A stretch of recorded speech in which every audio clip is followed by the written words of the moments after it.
we will see the classification of companies on the basis of liability. Here, first one is company limited by shares. A company limited by shares is a company in which the liability of its member is limited by its memorandum to the amount, if any, unpaid on the shares respectively held by them. The companies limited by shares may be either public companies or private companies. If a member has paid the full amount of shares, then his liability shall be nil. Thus, two main features of a company limited by shares are as follows. First one is the liability of its member is limited to the amount, if any, remaining unpaid on the shares held by them.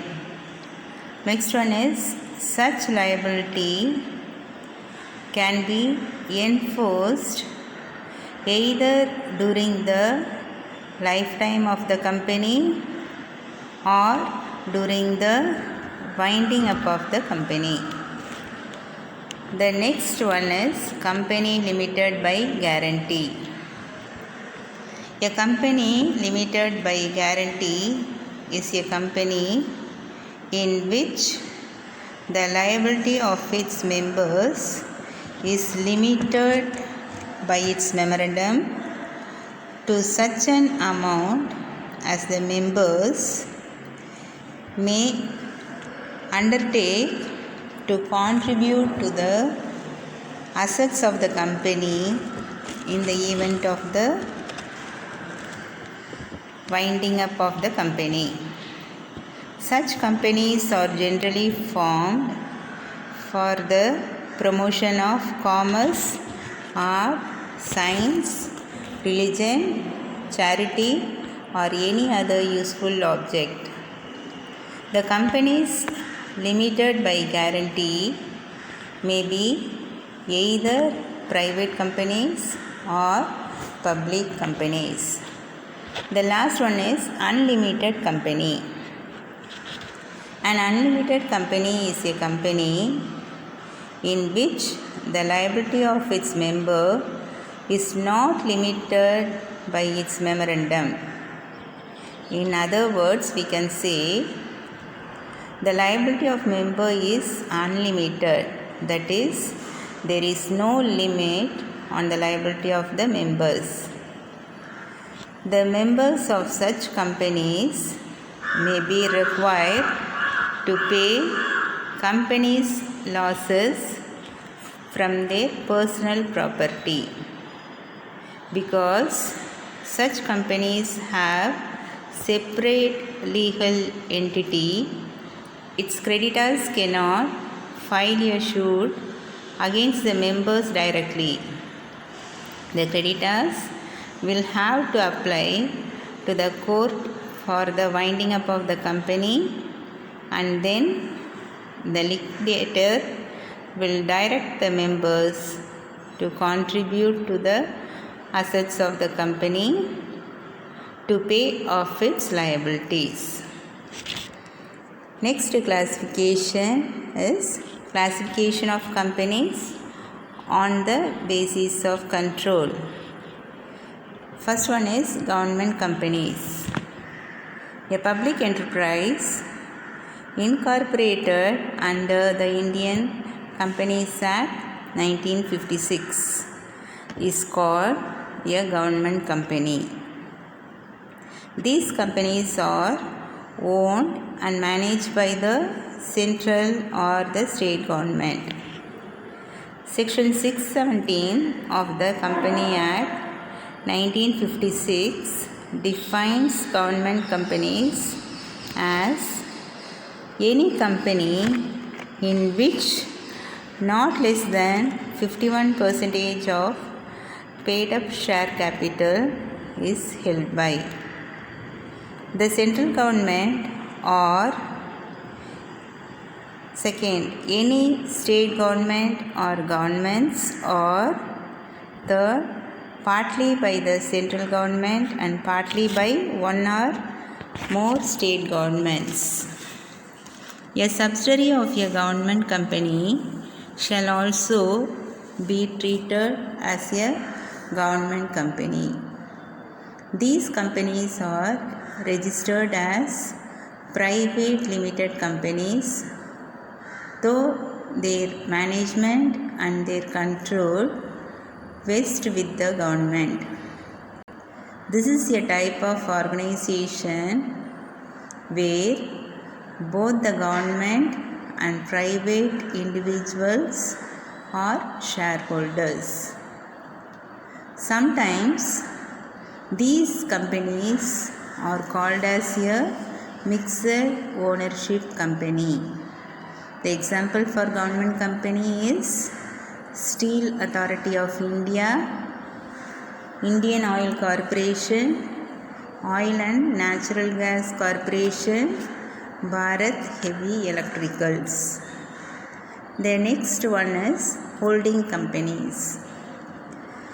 As per Section 287, subsidiary company or subsidiary in relation to any other company, that is to say the holding company means a company in which the holding company control the composition of the board of directors or exercises or controls more than one half of the total share capital, either at its own or together with one or more of its subsidiary companies, provided that such class or classes of holding companies may be prescribed shall not have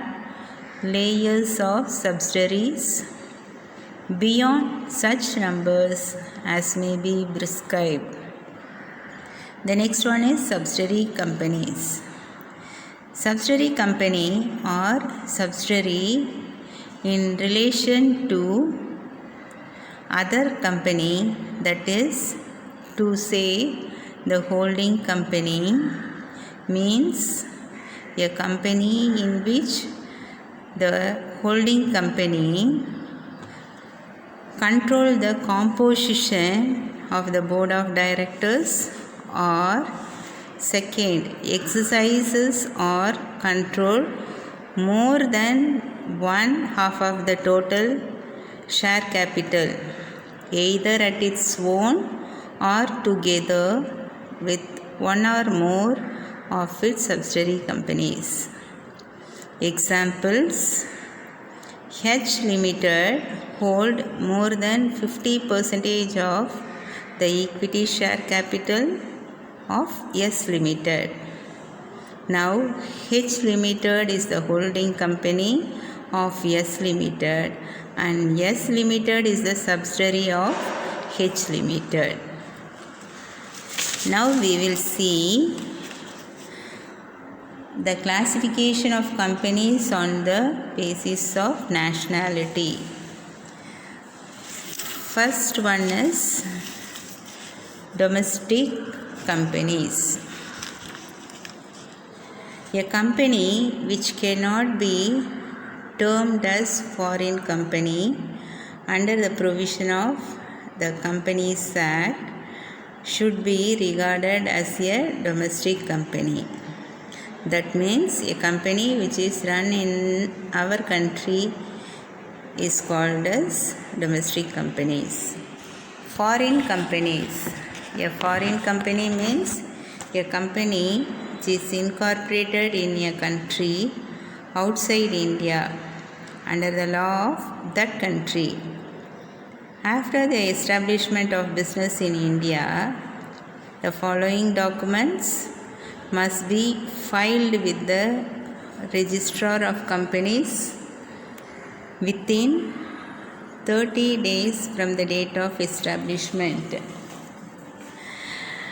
First one is a certified copy of the charter or statutes under which the company is incorporated. So, a certified copy should be attested, or the memorandum and articles of the company translated into English. Then second one is the full address of the registered office of the company. Next document is full address of the registered company. Next one is a list of directors and secretary of the company. Next one is the name and address of any person resident of India who is authorized to accept on behalf of the company service of legal process and any notice served on the company. The next document is the full address of the company's principal place of business in India. So these are all the documents we have to file with the Registrar of Companies. The next type is multinational companies.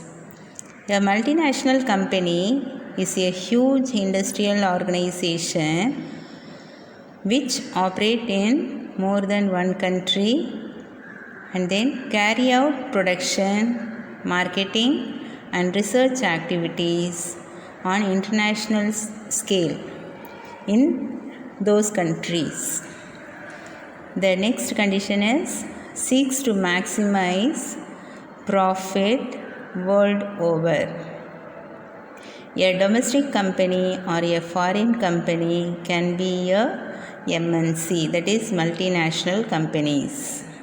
The example for multinational company is Microsoft Corporation, Nokia Corporation, Nestle, Coca-Cola, International Business Machine, that is IBM, PepsiCo, Sony Corporation. So these are all the example of foreign companies. Thank you, children.